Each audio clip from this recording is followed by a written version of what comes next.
Okay, sorry about that. So I was just saying that translation is the process whereby the tRNA anticodon is translated into an actual specific amino acid. So in other words, it's translating the DNA template into protein. So that's translation.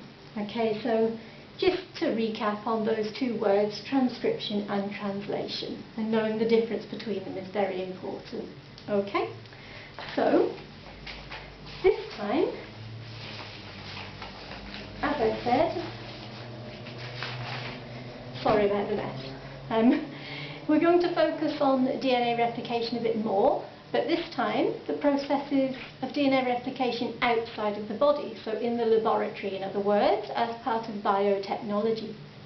This might not seem very exciting, and it doesn't until you learn a lot more about it. But you don't actually need to know too much. You just need to be aware of the techniques which are used in the laboratory that involve replicating DNA, which is very important. And I will tell you that actually they're quite interesting. When you look at them in detail, not all of them, but many of these things you can do with DNA in the laboratory by replicating it are very, very interesting and important in our daily lives. So, but I didn't learn as much as I do know now in detail until I did my master's degree in molecular microbiology. So at this stage, all you need to do is you need to be aware of what can be done in the laboratory that involves replicating DNA.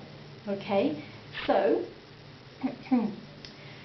I've got another diagram for you. I know you can't see my diagrams very well, I apologise for that, but there are 5 techniques that you might have been taught at school. 5 techniques which can be used in the laboratory that involve replicating DNA. So our body replicates DNA itself. In the laboratory we have to use enzymes and other methods to make the DNA replicate if we're using it in a petri dish to produce other things. So you will be asked about DNA replication in the lab as part of biotechnology, which just means biological technology, so it's using biology in a technical way to produce substances that we need. So there's 5 things which the curriculum focuses on. I would recommend that you know about 3 of them. If you're just aware of 3 of them, then that will be enough for the exam. You don't have to be aware of everything. So number 1 is cloning cells in tissue culture.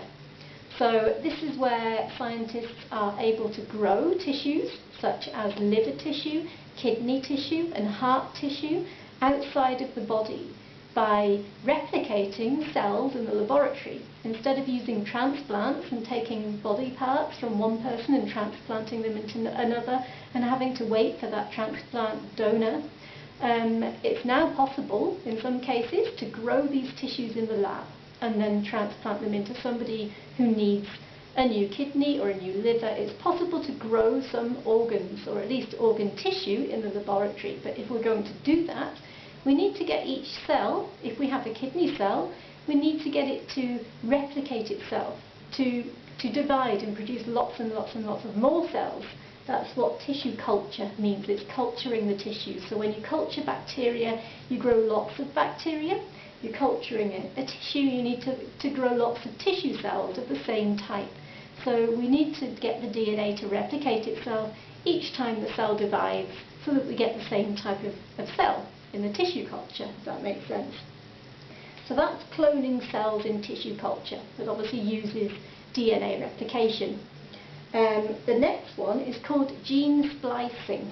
I know this sounds quite complicated, but it's very interesting, and I'll do my best to explain it properly.